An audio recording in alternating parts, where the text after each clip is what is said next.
Ta voix pour l'Afrique, phase 3, a été lancée hier à Ouagadougou. La jeunesse intellectuelle africaine réclame sa place dans le développement des nations et le concept offre un cadre d'expression pour porter un regard critique sur les différents modèles de développement durable. À suivre également dans ce journal la lecture en perte de vitesse chez les jeunes au Burkina Faso. La mode est à Internet et au TIC dont l'utilisation n'est pas toujours rationnelle et ce qui n'est pas sans conséquence sur les rendements scolaires. La Semaine nationale de la citoyenneté 2016, on en parle dans ce journal. Notre invité est le secrétaire général du ministère de la Justice, des Droits humains et de la promotion civique, M. Paulin Bambara. Bonjour M. Bambara. Bonjour madame. Et bienvenue sur le plateau du Midi Magazine. Merci. Bonjour à tous et merci de suivre les actualités dans le Midi Magazine de ce samedi. Un très bon appétit si vous êtes à table. C'est parti donc depuis hier pour la phase 3 de Ta Voix pour l'Afrique. Le programme offre un cadre de débat pour aborder des thématiques qui portent un regard critique sur les modèles de développement durable. Le concept est piloté par African Monitor, qui soutient l'engagement des jeunes et des OSC dans l'atteinte des objectifs de l'agenda du développement durable. Le coup d'envoi a été donné à Ouagadougou par Voice African Future, en présence de Daouda Ouattara et Yolande Lompo. Tous ici sont unanimes que le système éducatif a besoin d'être adapté aux besoins de l'économie nationale. Entre ces murs, la réflexion se mène sur le sujet, suscitant au passage quelques interrogations. Et au sein de 2 heures pour nous, 2 heures pour l'Afrique, l'on se demande si la politique de l'entrepreneuriat telle que entreprise au Burkina Faso peut permettre d'atteindre les objectifs de développement durable. Nous pensons qu'à l'aune de cette critique qui montre évidemment qu'une non-assimilation par les populations à la base de ces politiques n'a pas été au rendez-vous, cela a justifié en partie l'échec permanent et régulier de toutes ces politiques. Et à travers cette communication, c'est de dire que si nous voulons arrêter les efforts gratuits, nous devons intégrer le principe de faire en sorte que chaque jeune, chaque femme, chaque acteur qui veut être pris en compte dans les ODD devienne lui-même possesseur et propulseur de cette dynamique en se l'appropriant. La présente rencontre consacre la mise en œuvre de la 3e phase du programme Voice Africa's Future, un programme piloté par African Monitor et implanté au Sénégal et au Burkina Faso. Nous sommes en train de lancer cette 3e phase qui va consister à la collecte de données par la jeunesse elle-même sur ce qu'ils ont priorisé. Nous leur donnons la capacité de s'auto-employer. Travailler avec eux dans l'année pour changer cette mentalité et de leur dire qu'ils peuvent entreprendre à partir de zéro et qu'ils peuvent entre eux construire des entreprises qui sont les clients les unes des autres. S'assurer que les États sont en train de mettre en œuvre les ODD en tenant compte des priorités des jeunes, c'est le but recherché à travers la mise en œuvre de ce programme. Voilà, la transition est toute trouvée pour aborder notre entretien qui sera sur la Semaine nationale de la citoyenneté organisée chaque année depuis 2004 par le ministère en charge des droits humains. Et notre invité ce matin, c'est le secrétaire général du ministère en charge des droits humains, M. Paulin Bambara. Bonjour, M. Bambara. Bonjour, Madame Douaniou. Et merci d'être venu sur notre plateau pour nous parler de l'organisation de la Semaine nationale de la citoyenneté. Alors, la CENAC, c'est du 28 novembre au 3 décembre. C'est bien ça. Est-ce que vous pouvez nous rappeler vraiment rapidement les objectifs visés à travers cette Semaine nationale de la citoyenneté? Alors, la Semaine nationale de la citoyenneté est née au sein du ministère en charge des droits humains depuis 2004 et vise essentiellement à sensibiliser toutes les couches sociales, pas uniquement la jeunesse, sur les dangers de l'incivisme, sur la responsabilité citoyenne qui incombe à chaque individu dans ce pays, sur notre devoir de citoyen dans ce pays. Parce que la construction de la nation nous incombe à tous. Et aujourd'hui, si nous observons un peu, la tendance est souvent à des manifestations, souvent à des destructions par le feu, par moment, tout ce qui n'est pas vraiment de notre culture. C'est pourquoi le ministère en charge des droits humains et de la promotion civique travaille sur cet aspect depuis 2004 et chaque année, nous avons tout fait pour tenir une semaine nationale de la citoyenneté afin de sensibiliser l'ensemble des couches sociales sur les dangers de l'incivisme et le coût de l'incivisme pour notre pays. D'accord. Alors, la Semaine nationale de la citoyenneté va se tenir du 28 novembre au 3 décembre. Quel cachet particulier vous donnerez à la Semaine nationale de la citoyenneté 2016? Alors, la Semaine nationale de la citoyenneté 2016 est organisée sous le très haut patronage de son Excellence, Monsieur le Président du FASO, le parrainage de Monsieur le ministre d'État, ministre de la Sécurité intérieure, en charge de la sécurité intérieure, et aussi sous la présidence de notre ministre de tutelle, le garde des Sceaux. Et donc, cette session de la Semaine nationale de la citoyenneté est placée sous le thème « Civisme et cohésion sociale au Burkina Faso, enjeux, défis et perspectives pour une meilleure préservation de la paix sociale ». Alors, vous parliez tantôt d'un civisme et on remarque cette montée-là, en tout cas de l'incivisme au Burkina Faso, que ce soit dans le milieu des jeunes, que ce soit dans tous les milieux, mais surtout dans les milieux des jeunes, chez les scolaires par exemple. Les cas sont là, on a des exemples qui datent de pas longtemps. Qu'est-ce que vous ferez qu'est-ce que vous avez comme stratégie spécifique justement pour combattre ces actes d'incivisme-là dans les milieux scolaires? Alors, au cours de cette CENAC, nous aurons des activités spécialement dirigées vers les élèves. Et nous aurons aussi des activités dirigées vers l'ensemble des couches sociales. Et depuis 2013, le forum sur le civisme s'est tenu et il y a eu un plan d'action qui a été rédigé à la suite des recommandations formulées à l'issue de ce forum. Ce plan est en train d'être mis en œuvre, ce plan d'action est en train d'être mis en œuvre et il y a un certain nombre de textes qui vont être pris et il y a aussi des actions de sensibilisation qui se mènent au quotidien. Parce que l'incivisme nous retarde sur le chemin du développement. À chaque fois que nous incendions, par exemple à la suite des élections passées, il y a eu des mairies qui ont été détruites. Est-ce que cela nous permet d'avancer sur le chemin du développement? Okay. Voilà. Alors, on veut bien qu'il y ait des sensibilisations au niveau des jeunes, de la jeunesse, surtout dans les milieux scolaires, mais est-ce qu'il ne faut pas orienter cette sensibilisation-là au niveau des parents? Quand on prend le cas de l'exemple à Manga, il y a quelques jours, où c'est un parent d'élève qui malheureusement a porté la main sur un enseignant, est-ce qu'il ne faut pas changer de fusil d'épaule et orienter vraiment la sensibilisation du côté des parents?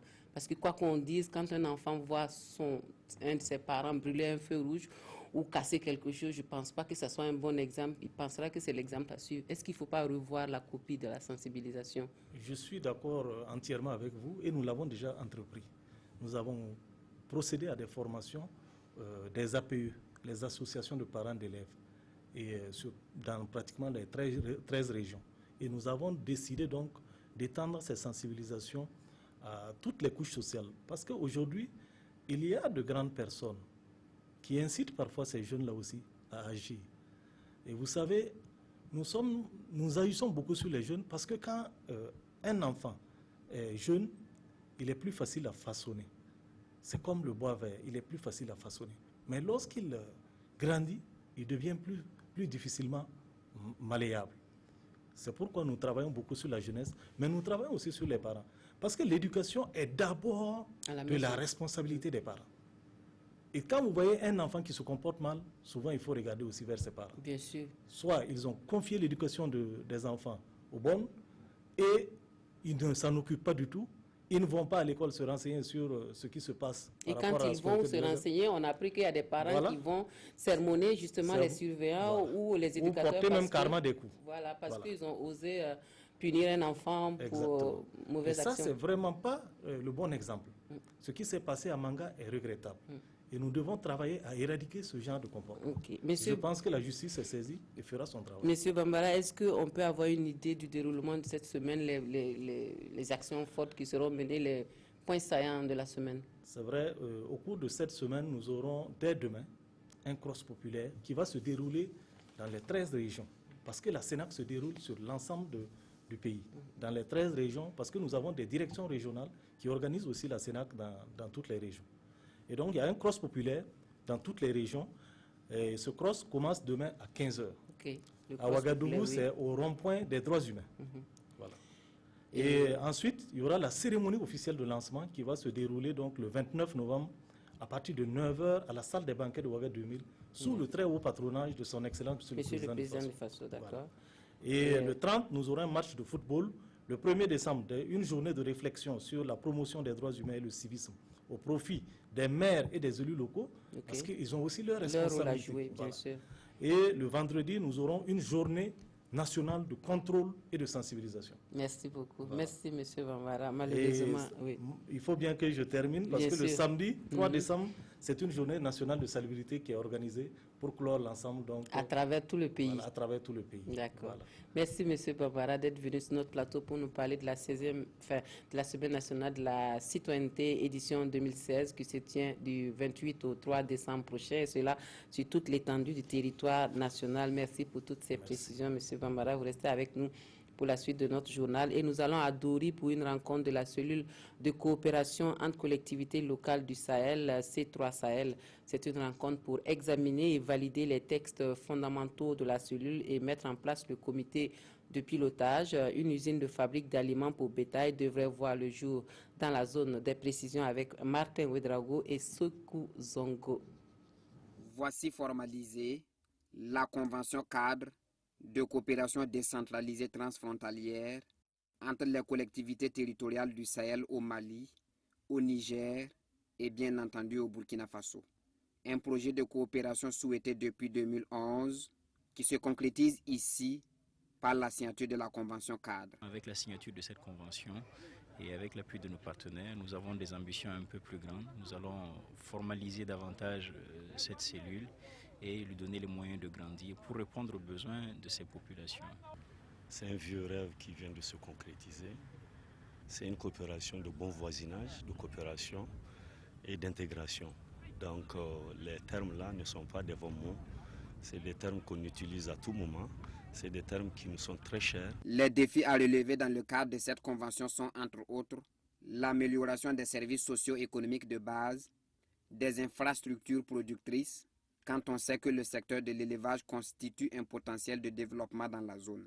Pour joindre l'acte à la parole, le ministre en charge de l'élevage du Burkina, Soumanoro Koutou, lance ici les travaux de construction d'une unité de fabrique d'aliments pour bétail. Et dans mon ministère, mon département en particulier, nous serons là avec l'assistance technique. Comme je l'ai dit, nous sommes en rapport avec des partenaires techniques et financiers et nous ferons en tout cas ce que nous pouvons pour l'accompagner, pour peu qu'effectivement nous puissions avec les promoteurs, le bureau qui est constitué, aller ensemble. La convention cadre, qui constitue la feuille de route de la cellule de coopération entre collectivités territoriales du Sahel, C3 Sahel, a une durée de 5 ans et pourra être reconduite d'un commun accord. La C3 Sahel compte 9 collectivités territoriales, dont 3 au Mali, 2 au Niger et 4 au Burkina Faso.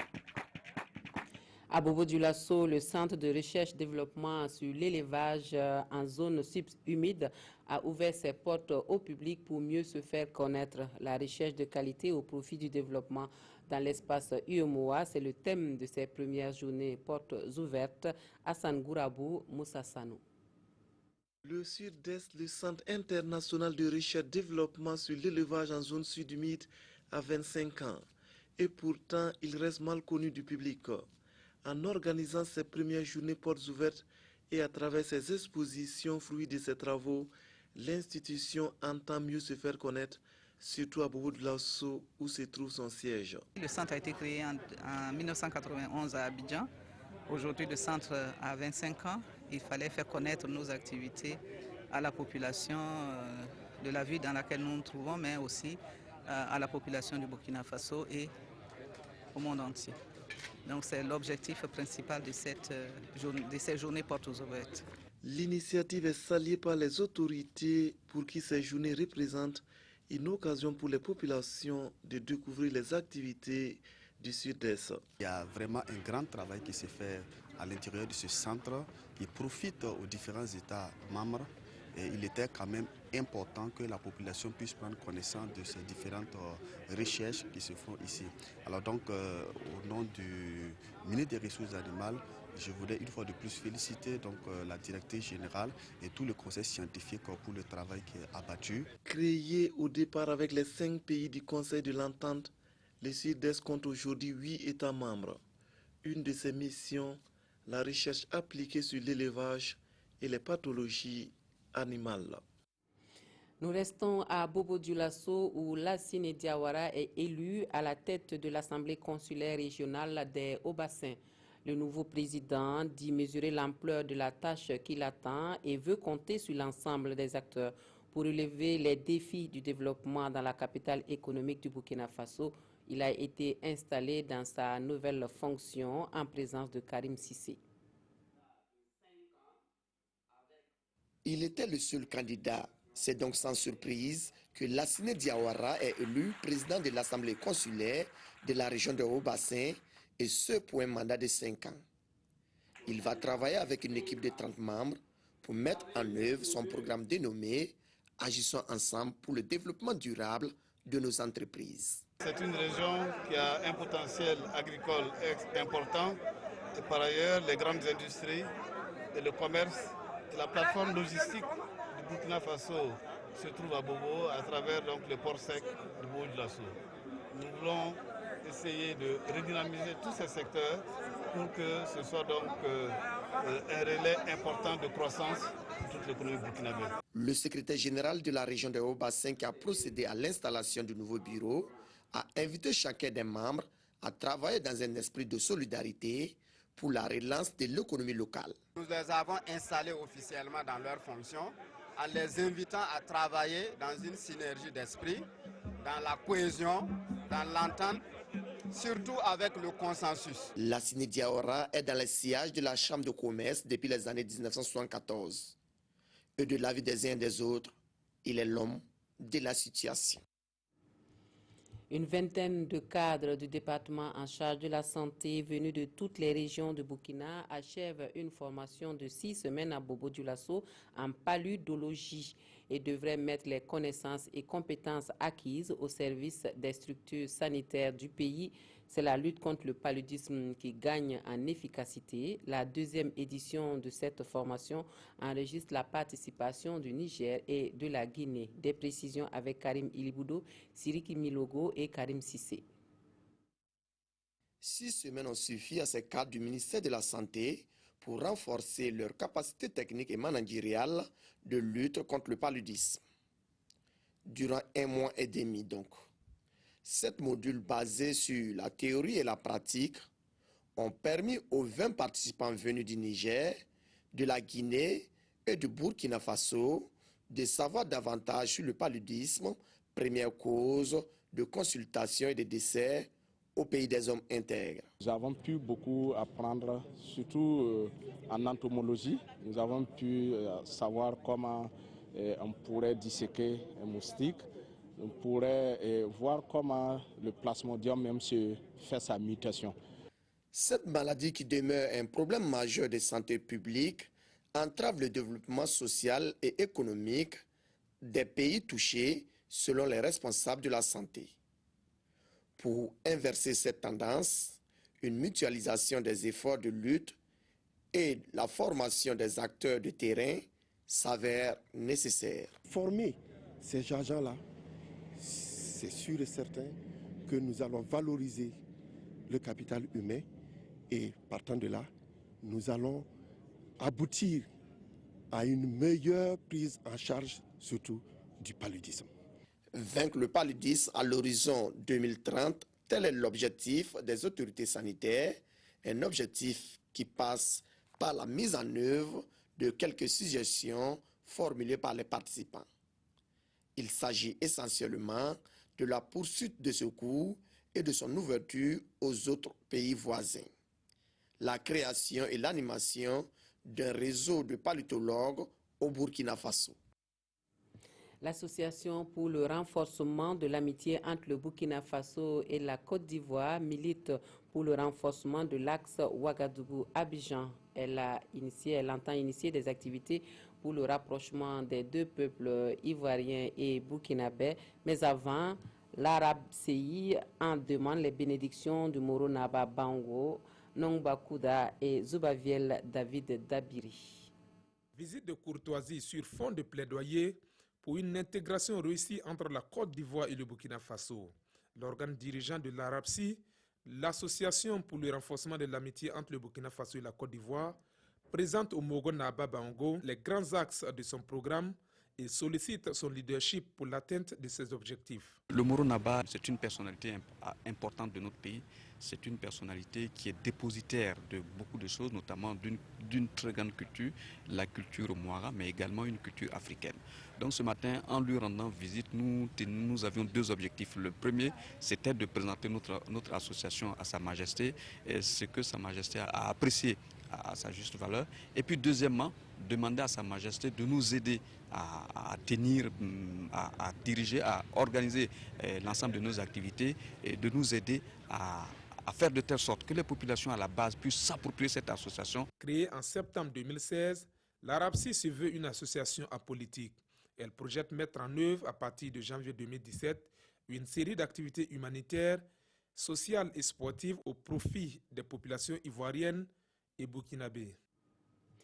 Au chapitre éducation de ce journal, on parle de la lecture qui jadis occupait une place de choix dans la formation intellectuelle des enfants et qui aujourd'hui est en perte de vitesse.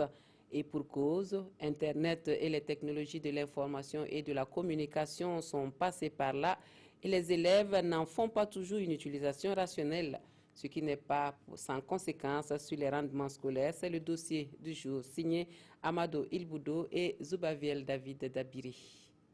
Lire est un exercice indispensable à la formation intellectuelle, mais aujourd'hui relégué au second plan par les élèves. Francis Kinda est inscrit en classe de terminale D. Sa passion, les matières scientifiques, en l'occurrence les mathématiques. Pour ce jeune apprenant, la lecture, on peut s'en passer. D'abord pour lire, il faut avoir une certaine envie avant de lire. Bon, mais moi, dès mon examen du BEPC, quand je me suis projeté pour la série scientifique, non, je ne me suis pas trop attardé sur la littérature. Bon, j'ai pas trop l'envie sur les lectures, quoi. Je ne lis pas trop, en fait. Un manque d'engouement pour la lecture dans un contexte d'explosion des nouvelles technologies. Lucienne Nadembega est de la génération connectée. Elle préfère surfer sur Internet pour ses recherches plutôt que de fouiner dans les livres. Le livre, c'est trop volumineux. Donc, pour prendre le temps de lire ça prend beaucoup de temps. Donc, si on clique sur le net, ça ne prend pas... on peut lire ça en moins d'une heure comme ça. Donc, les intrigues là influencent trop sur la vie scolaire. Ça nous rend un peu paresseux. Mais à la décharge des élèves, l'état de certaines bibliothèques n'est pas de nature à aiguiser le goût de la lecture. Dans cette bibliothèque d'un lycée de la place, les livres sont insuffisants et souvent en déphasage avec les nouveaux programmes. En ce qui concerne la bibliothèque du lycée particulièrement, la fréquentation a baissé parce qu'on n'a pas assez de documents pour tous les élèves. Voilà, surtout les romans, les élèves viennent, mais comme on n'en a pas assez, c'est seulement réservé pour les élèves du second cycle. Donc les élèves du premier cycle n'y ont pas droit parce qu'il n'y en a pas assez. La conséquence de tout cela, c'est qu'au fil du temps, une baisse significative de niveau est remarquée chez les élèves, surtout en matière de rédaction. Une situation qui inquiète les enseignants. Je tiens par exemple ces élèves de terminale là, très souvent au niveau de la correction, ils ont des problèmes pour exprimer leurs idées. On imagine un peu ce qu'ils veulent dire, mais la manière de formuler l'idée, c'est pas du tout ça. Voilà, c'est à travers la lecture qu'on peut acquérir tout ça. Même au niveau de la participation en classe, ça joue beaucoup. Pour y remédier, certains enseignants suggèrent une introduction de la lecture comme matière à noter. Aussi, l'initiation à la lecture des versions numériques des ouvrages au programme pourrait contribuer à résoudre ce problème de plus en plus préoccupant dans le monde scolaire.